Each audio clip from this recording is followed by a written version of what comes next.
ಮಂಡ್ಯಾಗ ತಿಂಡಿ ನಂಗೆ ಸೆಂಟ ನಾವು ಶೆಕಿ ತಂಡಿಗೆ ತಿಂದು ನಮ್ಮ ಹೊಸ ಉಪ್ಪಿಟ್ಟು ತಿಂದು ಹೊಂಟ ನೋಡ್ರಿ. ಉಪ್ಪಿಟ್ಟು ತಿಂದು ಸೀದಾ ಬಸ್ ಸ್ಟ್ಯಾಂಡ್ ಕಡೆ ಹೋಗಿ ಬಸ್ ಹತ್ತಿದ್ವಿ ನೋಡ್ರಿ. ಆಮೇಲೆ ಹಿಂಗಾತ್ ನೋಡ್ರಿ. ಹಾಂ, ಇವಾಗ ಅಲ್ಲಿ ಎಂಟ್ರಿ ಕ್ಲೋಸ್ ಮಾಡಿದ್ದೀನಿ. 12 ರೂಪಾಯಿ ಟಿಕೆಟ್ ಬರುತ್ತಾ ಲಾಸ್ಟ್ ನಿಮಗೆ ತಾನೆ?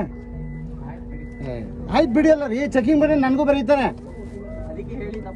ಹಾಳೆ ಹೇಳಿದಲ್ಪ, ನೀನು NTT ಬರೋದು ಕ್ಲೋಸ್ ಮಾಡ್ಬೇಕಲ್ವಾ? ನಾನು ಎಷ್ಟು ಸತಿ ನಿಲ್ಲಿಸಿ ಟಿಕೆಟ್ ಇಶ್ಯೂ ಮಾಡಿದ್ದೀನಿ. ಏನು ಗೊತ್ತಾಗುತ್ತೆ ರೀ ನಿಮಗೆಲ್ಲ.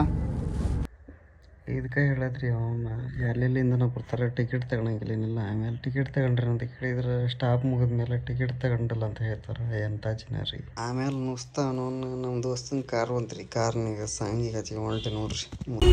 ಮಕ್ಕಳ ಟ್ರಾಫಿಕ್ 2 ಕಿಲೋಮೀಟರ್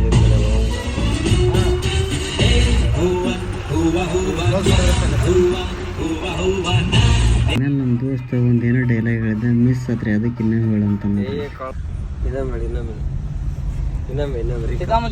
ಸಾಕಷ್ಟ ಆಗ್ಲೇ ಹೇಳಕ್ ಮತ್ತ ಎಕ್ಸ್ಟ್ರಾ ಚಾರ್ಜ್ ಆಗತ್ ನೋಡಿ ಕೊಡ್ತೇನೆ. ಕೊಡ್ತಾನೆ ಹೇಳು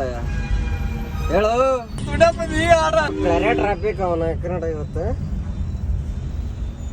ನಮ್ಮ ದೋಸ್ತ್ ಏನೋ ಹೇಳಕತ್ತ ನೋಡ್ರಿ, ಮೋಟಿವೇಶನ್ ಸ್ಪೀಚ್ ಹೇಳ್ತಾನಂತ ಕೇಳ್ರಿ. ಹಂಗೆ 1 ಸೆಕೆಂಡ್ ಸಾಲ ಕೊಟ್ಟಾರ ಇಸ್ಕೊಂಡ್ರಿ, ಇಬ್ರು ಕೇಳ್ಬೇಕು. ದುಡ್ಡು ಯಾವಾಗ ಕೊಡ್ತೇವೆ ಅನ್ನೋದು ಮುಖ್ಯ ಅಲ್ಲ, ಯಾವಾಗ ಇಸ್ಕೊಂಡ್ ಯಾವಾಗ ಕೊಡ್ತೇವೆ ಅವಾಗ ಅದನ್ನ ಕೊಡೋದು ಮುಖ್ಯ. ಜೀವನದಾಗ ಒಂದು ದೊಡ್ಡ ಪಾಠ ಕಲಿಸಿಬಿಟ್ಟಿದ್ದೀನಿ ನಮಗೆ. ಅವತ್ತಿಂದ ಯಾರಿಗೂ ರೊಕ್ಕನ ಕೊಟ್ರಲ್ಲ, ಯೂನಿಸು ಕೊಟ್ರಿ, ಯೂನಿಸು ಅವನ, ನೀನು ಅವನ.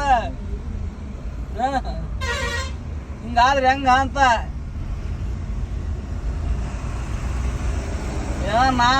ಏನೋ ಸರಿ ಆತ. ಸೀದಾ ಮನೆಗೆ ನುಗ್ತಾರ. ಇಲ್ಲೇ ಹಾಕ್ಬೇಕಾಗಿದ್ರು ಸೀದಾ ಮನೆಗೆ ಬರ್ತಿದ್ ನಾನು.